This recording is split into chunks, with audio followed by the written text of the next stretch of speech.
لا هر جهة بين دم باش دم پێشکەش کردنا بوتانە دەمژمێر شەش و دەستپێکێ دەژی سارنوچە ئەنەکەسە پرسگرێکە ناخواندنێن تایبەت بە شاگرتێن پەنابەر لە هەرێما کوردستان لەگەڵ وەزیرە پەروەردە گوت و پێشکرد بە بۆنەیە ساڵبەگەرە 58 شۆڕەشە ئێلونێ ڕێخستنا دۆمیزیا پارتیا دموکراتە کوردستان سووریا 6 پێشمەرگە خەڵاتکردن پشتی چەند هەفتیان ژێگرتنە ڕژێمە سەد عەبدولسەمەد حاجیان دەمێ پارتیا دموکراتە کوردستان سووریا سەربەست بەردە دەیلووتکە سێ ئەلیا ئەنقەرەدا ڕەوشە سووریە بگشتی و ئاباکردنا ناوچە ئارام لە ڕۆژاوای کوردستان وێ وەرنە گۆتوبێژکردن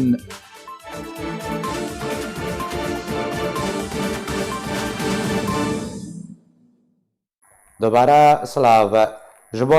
çareserkirina hin pirsgirêkên li pêş piroseya xwendin û xwendekar û mamosteyên Kurd yên Rojavayê Kurdistanê li Herêma Kurdistanê dimînin. Enekesê wan pirsgirêkan ji nêzik ve dişûpêne û her hewla dîtina çareyan jê reddê.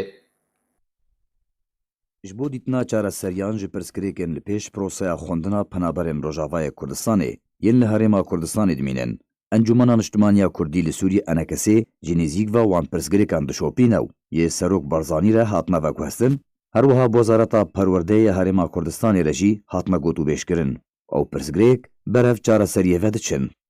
Duh roja yekşemê, 15 Eylûna 2019 şandek ji Nûneratiya Herêma Kurdistanê bi serokatiya Serokê Nûneratiyê Kerîm Mêranî û heryek ji Newaf Reşîd, Cedahan Elî, endamên Nûneratiyê Hesan Qasim Serokê Yekîtiya Mamosteyên Kurdistan Sûriya seredana Wezîrê Perwerdeya Herêma Kurdistanê kirin. Rawşa xwendin û xwendekar û mamosteyên Rojavayê Kurdistanê ji nêzik ve şopandin. Şanda enekesê piştî ku pîrozbahiya Wezîrê Perwerdeyê û destpêkirina karê hikûmeta nû ya Herêma Kurdistanê kir. Hêviya serkeftinê di kar û xizmeta miletê Kurd û Kurdistanê de xwest, Hesan Qasim Serokê Yekîtiya Mamosteyên Kurdistan Sûriya jê Wezîrê Perwerdeya Herêma Kurdistanê re li ser girngtirîn pirsgirêkên li pêş proseya xwendin û perwerdeyê li dibistanên Herêma Kurdistanê yên taybet bi xwendekarên penaberên Rojavayê Kurdistanê û guhertina rêbaza xwendinê bi zimanê Kurdî, zaravê soranî û astengiyên wê li ser xwendekar û malbatên wan axivî û dan xuyanî. Qasim her wiha di veguhestina wan pirsgirêkan de li ser pêwîstiya dana derfetê bû mamosteyên Kurd yên Kurdistana Sûriyê da ku karê xwe li wan dibistanan berdewam bikin. Serbarî hin mijarên din girêdayî dibistana Warsîtî ya li Duhokê û komkirina xwendekar û mamosteyên wên deverê, destnîşankirina mamosteyên wê deverê ji bo kar û xizmeta xwendekaran bi hurgulî zelalkirin û hêvî kir ku ew pirsgirêk werin çareserkirin. Ji aliyê xwe ve Wezîrê Perwerdeya Herêma Kurdistanê têgihiştina xwe ji wan pirsgirêkan re rewşa proseya xwendinê ya penaberên Rojavayê Kurdistanê daxuyanî. Heryek jê Yusuf Sorçî, birêveberê giştî Wezareta Perwerdeyê li Herêma Kurdistanê û Hesan Qasim Serokê Yekîtiya Mamosteyên Kurdistan Sûriya destnîşan kirin da ku bi hurgulî raportekê li ser wan pirsgirêkan çawaniya çareserkirina wan di nêzîktirîn dem de pêşkêş bikin da ku werin cî kirin. Her di vê derbarê de beriya çend rojan Wezîrê Perwerdeyê deşta Hewlêrê lêdwaneka taybet de ji radyoya Rêbaz re ragihandibû ku rêbaza xwendina xwendekarên Rojavayê Kurdistanê di îsal were guhertin dê ji polê yekem ve rêbaz bigiştî bi bebzaravê soranî. Kamîran Haco berpirsê Komîta Peywendiyên Derve ya Encûmena Niştimaniya Kurdî li Sûriyê di vê derbarê de ragihandibû ku di hevdîtina şanda enekesê bi Serok Barzanî re wan ew pirsgirêk veguhestiye jê Serok Barzanî re û hêvî kirine were çareserkirin. Seredana Nûneratiya Encûmena Niştimaniya Kurdî li Sûriyê di destpêka werzê nû yê xwendinê 2019-2020 hat. Mebesta wê baştirkirina rewşa xwendekarên penaberên Sûriyê li Herêma Kurdistanê û çawaniya pêşkêşkirina alîkariyan ji wan re ye. Şandeka xwecihiya dêrkê Encûmena Niştimaniya Kurdî li Sûriyê serdana pêşmergeyekî şoreşa Êlûnê kir. Duh şandek ji xwecihiya dêrkê enekesê serdana xebatkar Elî Reşîd li gundê Kasanê bi ser dêrkê vekir. Elî Reşîd bi xwe yek ji pêşmergeyên kevine ku beşdarî de şoreşa Êlûnê de bi serkirdeyetiya Nemir Mela Mustefa Barzanî kiriye her wiha roleka wî ya girîng de piştevaniya şoreşê û pêşmergeyan li navçeyê di wî serdemî de hebû.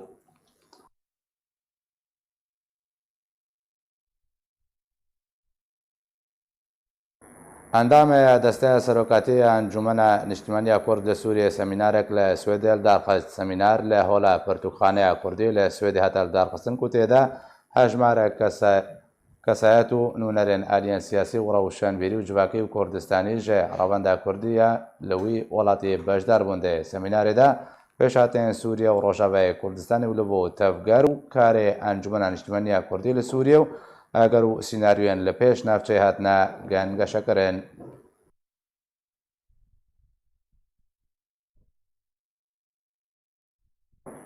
لە عفرینە ڕۆژاوای کوردستانی گروپێکی چەکدار ژێ ساڵە بۆری بە ژنەکە کورد و دوو زارۆکن وێ لە سەر ڕێبەندەکەی ڕەباندنە و تەبی هەولێن بەردەوامش بۆی دیارکردنا چارەنویساوان لێ تا نەهاتوواگەهی و زانیاری لەسەر نەهاتنە دیارکردن.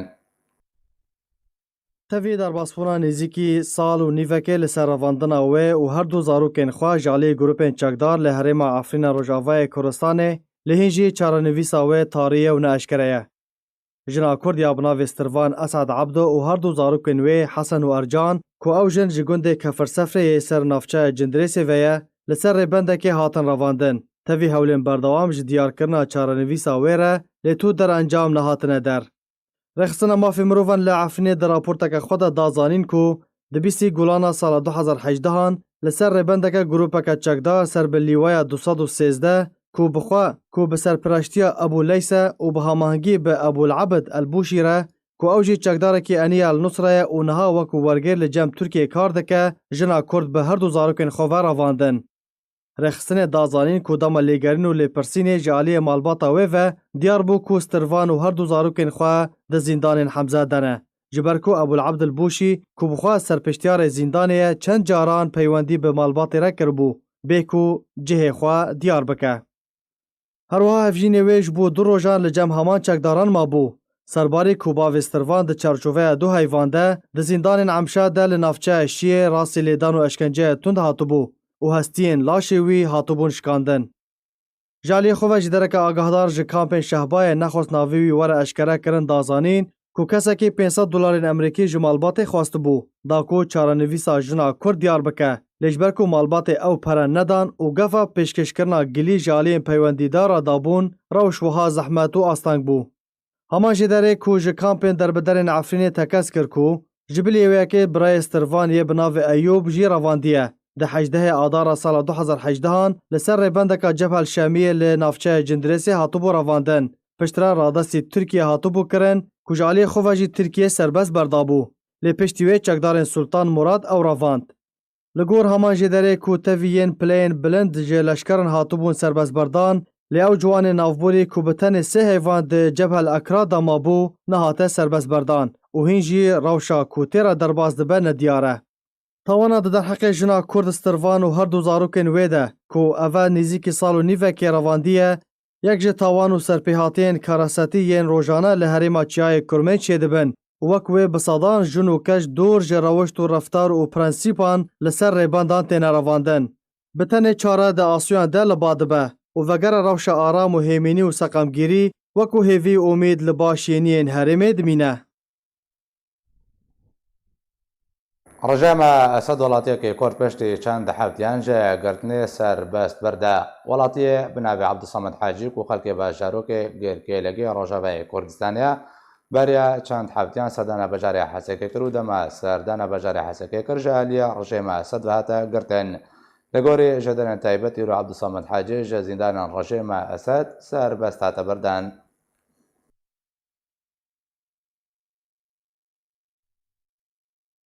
لە گۆری کۆمەتیایان فەرەنسی ڕاگەاندنە بریارە دە لووتکەیە سێ ئەلیە ئەنقەرەدا ڕەوشە سووریە بگشتی و بەکردنا ناوچەی ئارام لە ڕۆژاوای کوردستانی وەرێ وەرناگوت و پێشکردن. سەرۆکێ هەرسی وڵاتێن گەرانتۆڕژە ڕەوشە سووریەرەوە ئیرۆ لە ئەنقەرە پایتەختە تورکیا بجڤن و ڕەوشە گشتیە سووریە گوت و بێژ بکەن. بریارە ئیرۆ دوشەمە جارێکە دەن سەرۆکی هەرسێ وڵاتن گەرانتۆڕژە ڕەوشە سووریێرە ڕەجەب تەیب ئەردۆگان سەرۆکی تورکیا و ڤلادیمیر پوتین سەرۆکی رووسیا و حەسەن ڕۆحانی سەرۆکی ئێران بجڤن و لە گۆری کوتێ پێشبینیکردن وێ پرسە شەڕێ ناوخۆیە سووریە و پێکینانە ناوچەیە ئارام گوت و بێژ بکەن. لە گۆری زانیاریان ئاژانسین فەرەنسی تێچاوەڕێکردن و لووتکەیە سێ ئالیدا داوین گوهارتنین شر نابخویا سوریه و اپراسیون ارتشا ترکیه لسا سوریه داکو باجارن سوریه کنترل بکه و بتایبتی باجار ادلبه ورنا گوتو بشکرن لگوری کو اجانسن فرانسی دانا زانین کو اباکرنا نافچه آرام ل روشالات چمه فراته و تورکی جوینه به الوتکه سیالی روسیا و ایران به دوها پیمانن مازن رژیم سوریه تینا هجمار کرن او جی د دمکده کو ترکیه پشتوانی اپوزیسیون سوریه د کېول د جی بشار الاسد راد وسته بریاره پشتی انجام دانا لوتکه سیالی ل انقره حسن روحانی سروک کومارا ایرانی به جدا لگل رجب طیب اردوغان سروک ترکیه و ولادیمیر پوتین سروک روسیا بجوی جدارن راگهاندنه دانا خویا کرن کو حسن روحانی د جوینن خوی جدا د لگل رجب طیب اردوغان و ولادیمیر پوتین دا و چوگوتو بش بکه لگوری کو پیش بینی تکرن ناکوکی نابرا ایران و امریکا دا و باش سرکه بنج گوتو بیجیان هاپیمانیا نافدولتی به سرکرداتی ولایت یەکگرتووین ئەمریکا دەبێژێت و پێشکەتن دەربارەی ناوچە ئارامدا دروست بووە.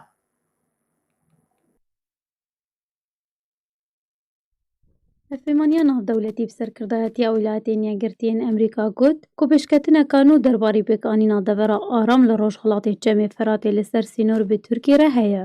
Heman hevpeymaniyê di daxuyaniyekî de ku li ser rojnamevanan hatibû belavkirin, got ku ew pêşketineka mezin di qonaxa destpêkî de ji aliyê çalakiyên ewlehî ve bi dest dixînin. Serbar kir ku hêzên we hejmareke gerên xwe bi hevveşî lêgel çekdarên Qesed li wê deverê gerandine. Ji bo nehiştina xalên berevaniyên Qesedê ji bo nehiştina fukara Tirkiye serbarê bicihkirina 4 proseyên çavderiyê biriya balafiran. Her di wê daxuyaniya hevpêmaniya navdewletî de hatiye ku ew ê berdewam bin di danûstandinên xwe de bi hevrêzî lêgel Tirkiye ji bo naskirina horguliyên bêhtir di heman derbarî de. Ji aliyê xwe ve Ajansa Nûçeyan ya Fransayê IFB amaje kir ku taniha tu zanyarî derbarî berfirahiya devera aram nehatine bi destxistin. Ne jî derbarî karê wê tevî ku Enqera dibêje ku wê navendên çavderiyê û gerên hevbeş hebin. Heyva borî Tirkiye wilayetên yekgirtî rêkeftin li ser mîkanîzma devera aram navbera sînorê Sûriye û Tirkiye û her wiha beşekî ji her du sînorên di navbera Bakur û Rojavayê Kurdistanê de.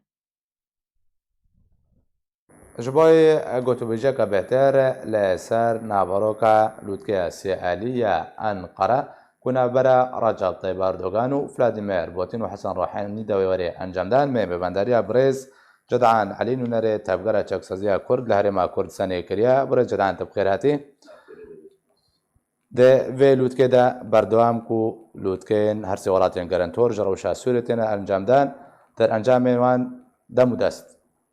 bêjin cih de yekser li ser erdê têne bicîkirin. Bicarê çi tê çavarêkirin piştî encamdana civînê birî ku zerbasî nabarokê bim ku hatiye ragihandin wê çi gotû bêj bikin. Li gor ragihandinê ev ne xwe ev lotkê goçê dibin di nav her sê gerenterê astana de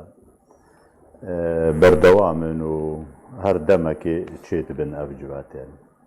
Ew jî projeyê pêşiya wan e her rewşa Sûrî bi tevahî ye û çawa planê wan e wê birêve biçin yani. Êva her sê dewlet e. Li gor feqa we di nav wa de jî rejêma Beşar e. Ji ber Putin û Eyran bi rengekî ji renga rejêma Beşar temsîl dikin. Di hemû lotkê û hemû civatê dinyayê cîhanê de goçê dibin yani. Belê. Weke tê xuya kirin, rewşa Sûrî bêhtir bi aliyê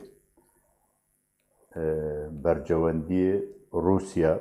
cî bi cî dibin bêhtir yani. Ji Amerîka bêhtir. Amerîka bêhtir bi cî dibin. Wilo diyar e. Bazara wê çi ye,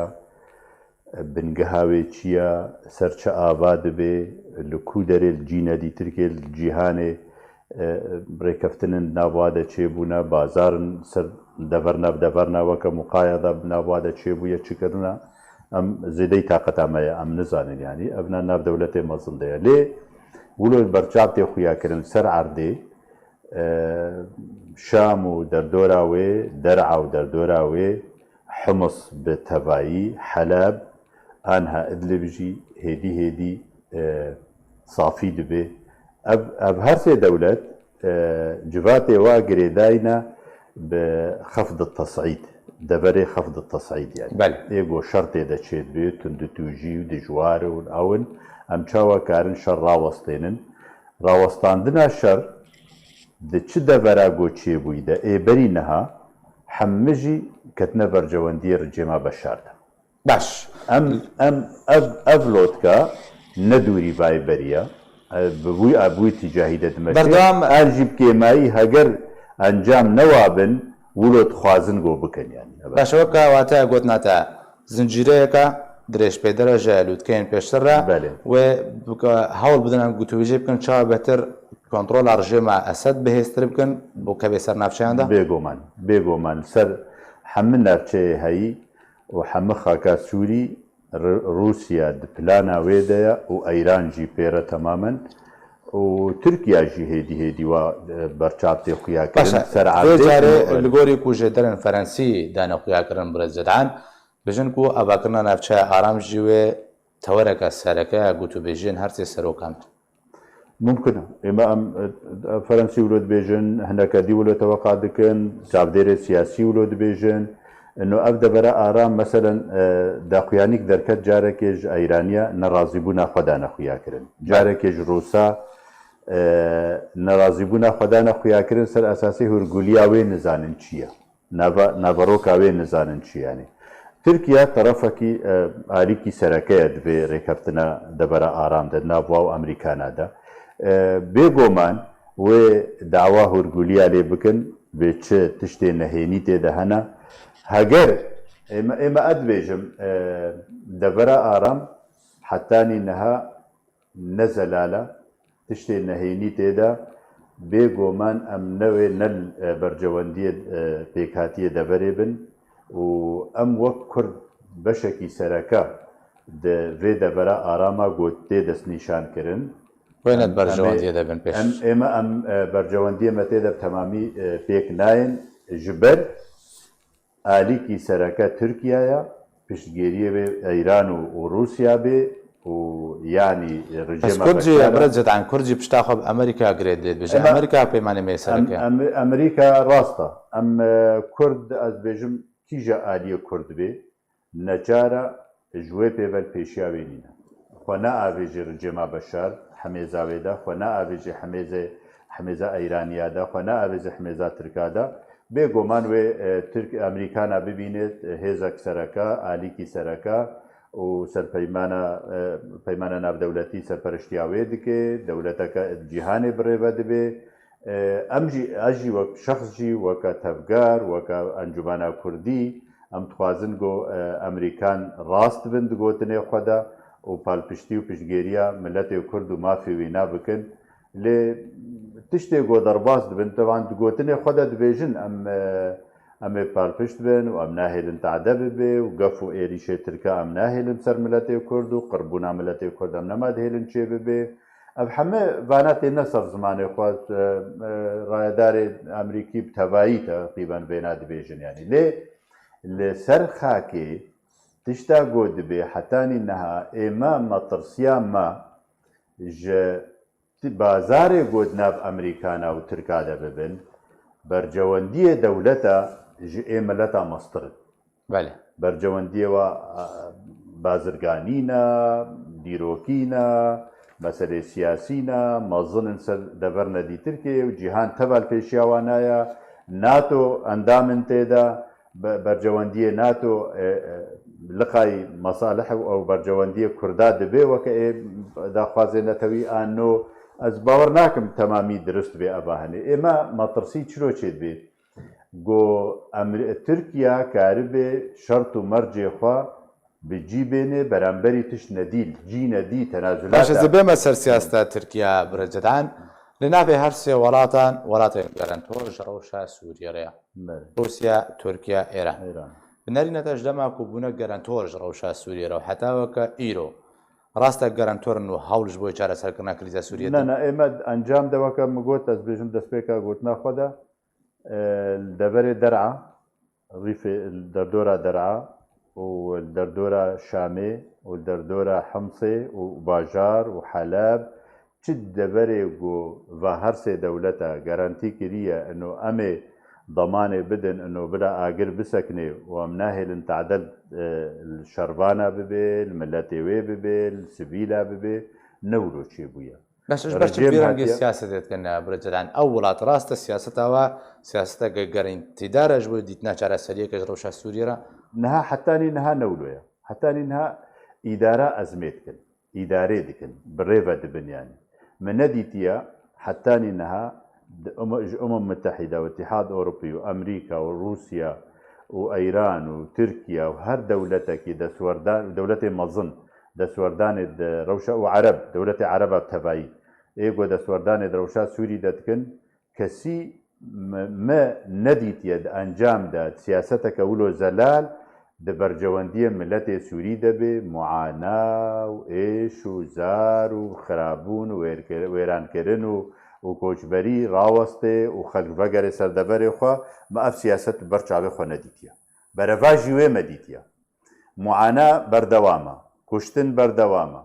رژیم بشار دورا گوت خوازه تیده شر بکه برمیل خواب صاروخ خواب به فروک خواه روژه که ندایه پاشو دکه و به سوپای خوشیل سر عرده دکه و هر پال پشتی و سرپرشتیا روسیا و بحزب الله و ایرانی آریوانا دکن یعنی اب دي طرف سرکنا ایگو على اساس گارانتیه دکن راوستاندنا شر روسیا و ایرانن وتركيا نافوانا دا اف هردو طرف بتمامي برجيما بشار شردكن بتمامي بحم امكانياتي خواب حم تشتي بردستي واحد اجا شاوا شرد راوستينن وبرجواندية ملتي سوري برجع بخورد بن منديتيا برجواندية ملتي سوري وك روسيا وايران دخوينن قطاعة بكوراتي ارينيا كوراتي برجيما بشار بكن فقرن دبن كوني سوريا انجي نشتماني اغو بشار دبيجي انه ورن توبه بكن وبيجن اب مؤامره دولي بو ارهابا دولي بو وخلكي مؤامره وخيانه المكر بو ام شمطيبون ام بوشمانن ام دفقرنا مالا رجيما بشار باشا سوريا رجيما بشار اب اقرات بحث كيكو فقر رجيما اسد وهرسيجي اولات يمكن بعد نابي واني برابانيت بر بشار دتكن بشار اسد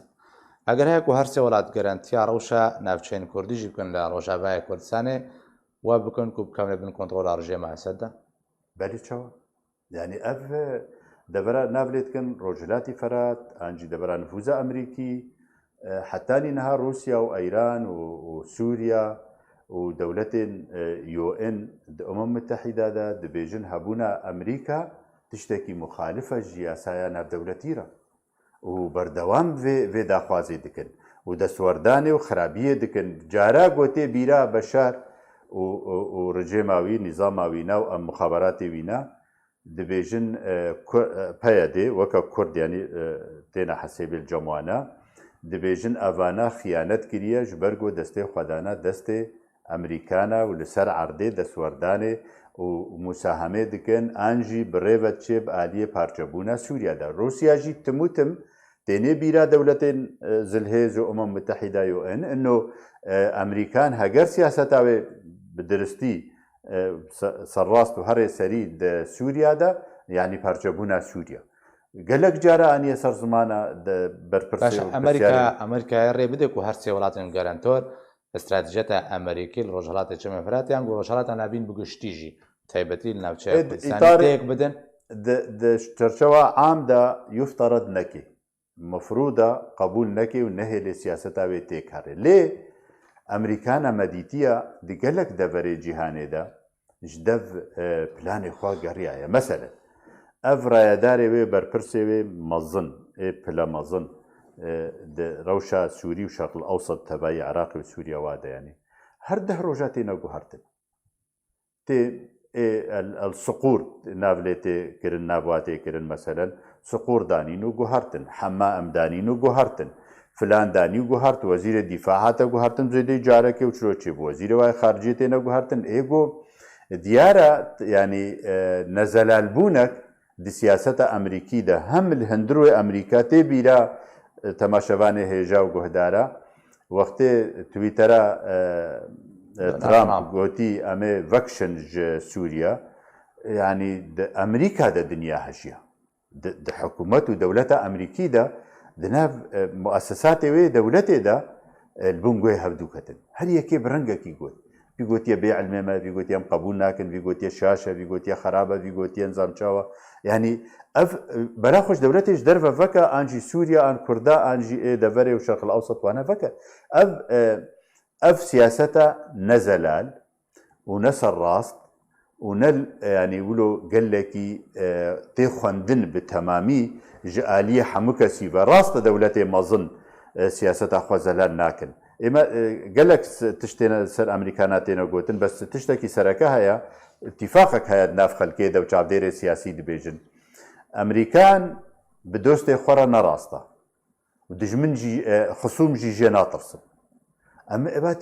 em gihana qûnaxekê rojekê me digot em îşev rabin nîvê şevê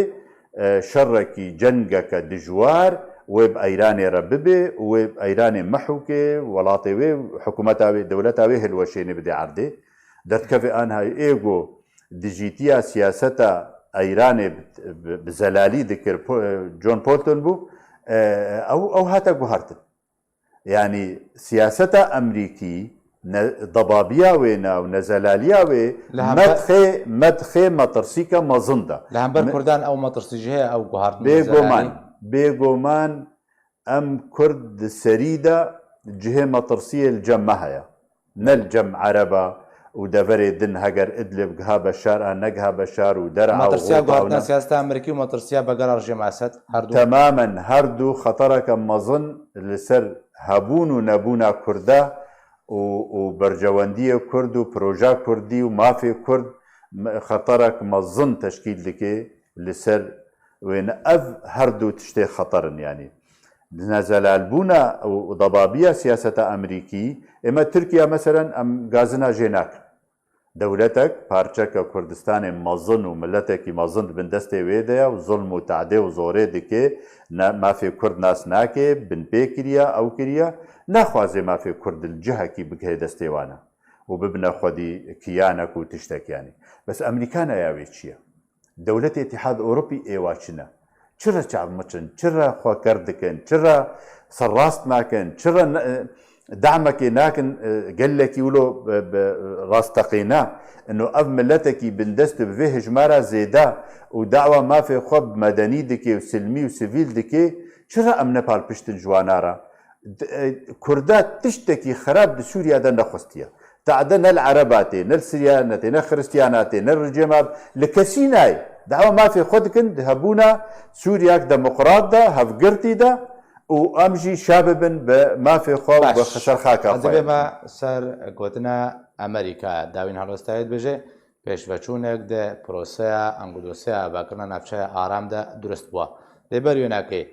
beriya çend rojan beriya demekê heftêk deh roj heye dewriyên hevbeşên Amerîkî û Tirkî li Rojhilatê Çemenferatê hatine encamdan û geştên çavderiyên ezmanî jî dihatine encamdan em karin wê bêjin ku navçeya aram dest bi avakirînê kiriye û ji ber çi ji dema ku ew dewriya hevbeş hatiye encamdan û heta weke niha yekcarî mijaran avakirina navçeya aram ker bûwe nema kes behs dike ji ber her yekî diyara ev rêkeftin hinek xaltê de hene yani wek Ereb dibêjin qabil li tefsîrin te'wîl her alîkek li gor nerîna xwe xwendina xwe tefsîr dike yanî diyar ji bi ûroya ême nizan çi ne nizanim ew çi xal lê tiştê ser erdê dibe enha wextê gavê devera aram bi rêve diçin çira Tirkiye qarqarê dike çira Erdogan rojana gotara dixwêne û civata û dera û nav dewleta xwe de û nav muessesatê xwe de û nerazîbûna xwe dê xuyakirin siyaseta Amerîka heger rêkeftina te rojane bi silametî bi cêbijê dibe li erdê dewriyê we çûn we dîwarek da erdê we memerek vekir yanî ev korîdorek we vekir ji bo çûn û hatinê û çavdêriyê û ew ne yanî çira tu gazina dikî ev gazin û qarqara Erdogan rojana delîl e gotiştin hene Amerîkana bi ware tewqîع kirina ne gelekî li bercewendiyê Tirkan e wilo tê xuya kirine we illa گەرەکە گازن نەکردبانە ئێمە ئالینە دیترکێ بەدهاتە بهیستن ئەنۆ حەممە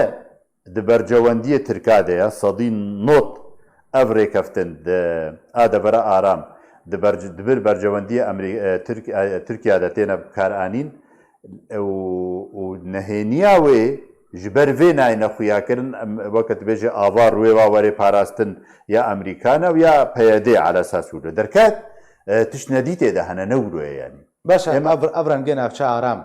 ku nihan bijin dest pê kiriye ku navê têkirin dest pê kiriye pêşbînîkirî bû vî rengî navçe aram dest pê yan jî reng nedî jer hemû ê got dihat ser ragihandinê û daxuyaniya de dihata xuyakirin zelalbûna meselan tewdîhatê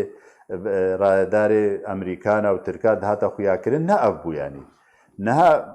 ئەف تشتێک گۆن هەر سەر عردێ دەبێ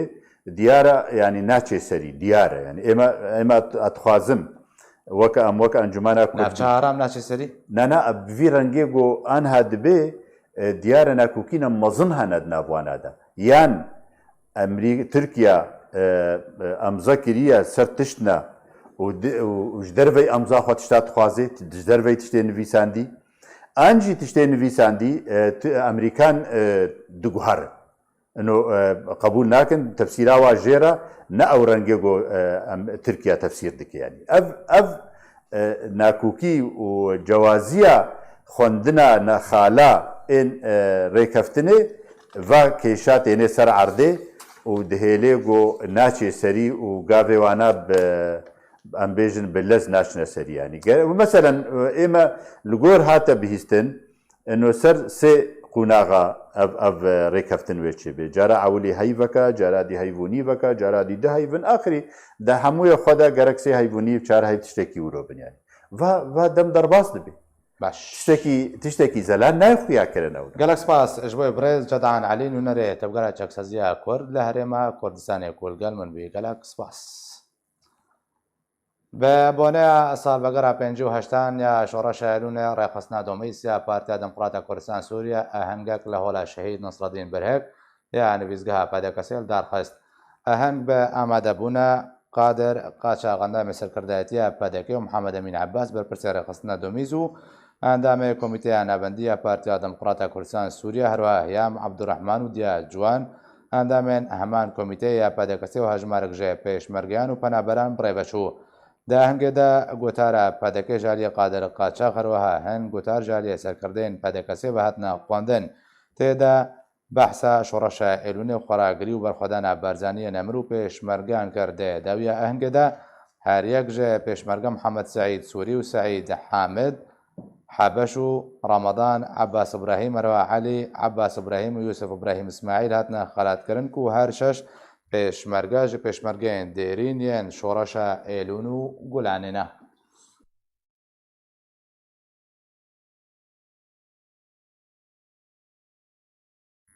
Pênc sal beser şehîdbûna pênc leşkerên roj yên ku dastanên qehremaniyê bi lehengibûna xwe û berevaniya deber Kurdistanê de tomar kirin îro derbas dibin.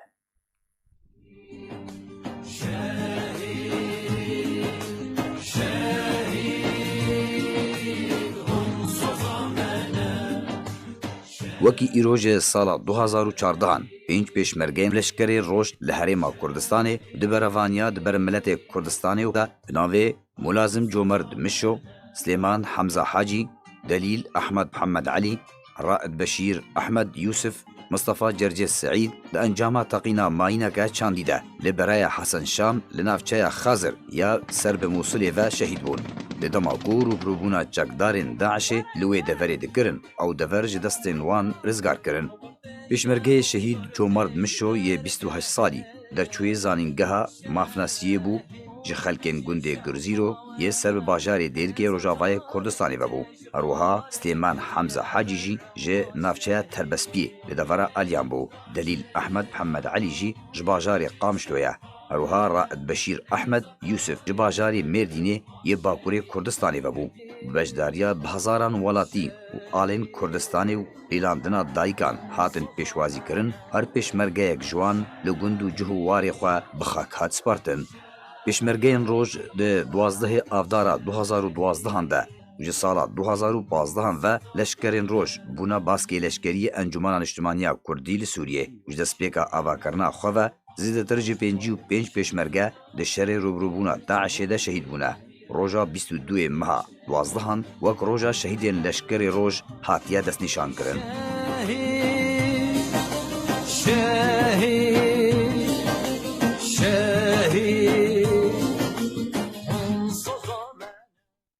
جدارەکە تایبەت ئەشکەرە کرد کۆمادەیە ئەسن لە ڕۆژەبای کوردستانێک کێم بووە و ئەوە بووە دەما چەند ڕۆژانە و لە بازارێ بە یەکجاری نەمایە. جدارەکە تایبەت جارکێرا ڕاگەهاند و ئەوە بووە 10 ڕۆژن و مادەیە ئەسن دە بازارن ڕۆژەبای کوردستان دە نەمایە و ڕۆژ بڕۆژ بەهای تانە ئاسن گرانتر دەبێ. بەکە ژەدەرە تایبەت دەیازانین و بەهای یەک تانێ ئاسن بووە 462,000 لیرەیە سووری و سەدەمە بێ گرانبوونێ پاوانکاریە بازرگانان و کۆڵاندنە تونێلانە ژەعالیە پێدەبە. ڕۆژنامەیە کوردستان بە هەردوو بەشێن خوێن عەرەبی و کوردی و بە مژارن جودا جودا دەرکەوت و گەشتە بەردەستێ خوێنەران. ڕۆژنامەیە کوردستان بە هەردوو بەشی خۆی عەرەبی هەژمارە 616 و کوردی هەژمارە 157 دەرکەت و گەهشتە بەردەستی خوێنەران. بەشی عەرەبی ڕۆژنامەیە کوردستان مژار و بابەتن جودال خۆ دگرە. ڕووپەلایەکی ji ڕۆژنامەی نامەیە پیرۆزباهیە سەرۆک مەسعود بارزانی ببوونەیە سالڤەگەرە 58 ئا شۆڕەشە ئەیلونێ و پیرۆزباهیە پۆلیتبیرۆە پەدەکەسا بۆ سەرۆک بارزانی ببوونەیە سالڤەگەرە شۆڕەشە ئەیلونێ لخوا دگرە. هەروەها گۆتارە دەستپێکێ دبن ناونیشانە چالاکیên سیاسی و دیبلۆماسی یەن ئەنجومەنا نیشتیمانی کوردی li Sûriyê hatiye belavkirin. ڕووپەلا çaran a ڕۆژنامەی گۆتارێکە نویسکار عیسا میرانی dibin seranavê Yekîtiya Rêza Kurdî rastiyeke berxwedaniya yan jî sloganên ragihandinîna li xwe digire. Herwiha babetên girêdayî bi rewşa Sûriyê ve cihê xwe di rûpela heftan de digirin. Di rûpela heştan de ku taybet bi ciwan û xwendevanaya nameya pîrozbahiya Yekîtiya Xwendevan û Ciwanên Demokratîk Kurdistan Rojava bibûneya salvegera şeşan a damezrandina Yekîtiyê serbarê çendîn çalakiyên wê hatine belavkirin. Herwiha çendîn nerîn û şîrove û babetên siyasî civakî û çandî cihê xwe di beşê Erebî yê rojnameyê de digirin. Beşê Kurdî ji rojnameyê bi hejmara xwe ya 157 di rûpelayekê de gotarek dibin serenavê zêdekirina nirxê mazotê bi plan ji aliyê PYD ve hatiye kirin. Cihê xwe tê de digire. Serbarê gotareke bi navê divê netewên yekgirtî bi ciddî kar li ser Efrînê bikin di rûpela Diwan de hatiye. Rûpela sêyan jî gotarek bi navê destkeftiyên niha ji encamê şoreşa Îlûnê ne li xwe digire. Herwiha babetên girêdayî bi çand û hunerê ve cihê xwe di rojnameyê de digirin. Rojnameya Kurdistan rojnameyeke nîvmehaneya bi her du zimanê Erebî û Kurdî ji aliyê ragihandina navendî a Partiya Demokrata Kurdistan Sûriya ve tê weşandin. سەرۆکê تورکیا dibêje ku artêşa Tirkiye ji Idlibê venekşê û ew ê bersivehar matirsî û êrîşekê bidin. Recep Tayyip Erdogan serokê Tirkiye ji ajansa Reuters re ragihand ku hêzên Tirkiye 12 xalên çavdêriyê li Idlibê evekirine û torêkeftina Tirkiye li gel rejîma Sûriyê nîne. Herwiha Erdogan tekez kir ku hêzên Tirkiye ji xalên çavdêriyê venekşin û hoşdarî da rejîma Esed û got ku eger êrîşî xalên çavdêriyê werê kirin Tirkiye wê bi tundî bersivê bide.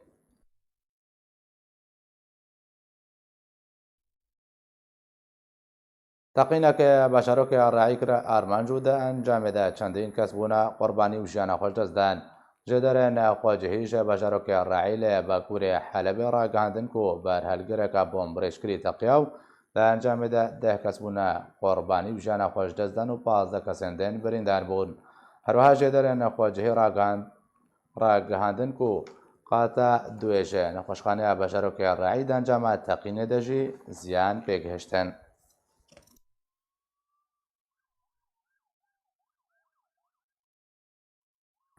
ژمارەیە مالباتên çekdarên Daişê li Sûriyê skalal dijî Wezîrê Dervê Ferensa tomarkirin ji ber ku vegera wan bo Ferensa red kir.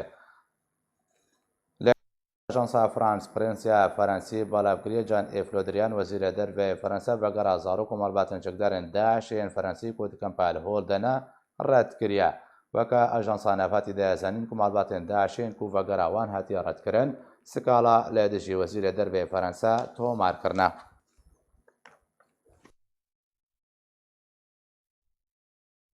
berê bi dawî hatinê dubare sernûçe.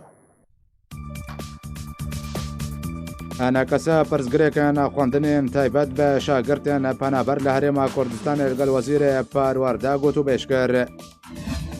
بە بۆنەیە ساڵبەگەرە 58 شۆڕەشە ئێلونی ڕێخستنا دۆمیزیا پارتیا دموکڕاتە کوردستان سووریا 6 پێشمەرگە خەڵاتکردن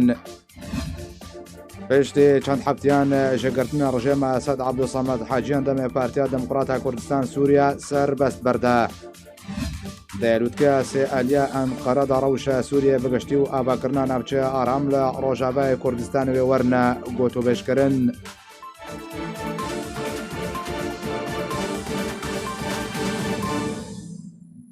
هەر شاد بن.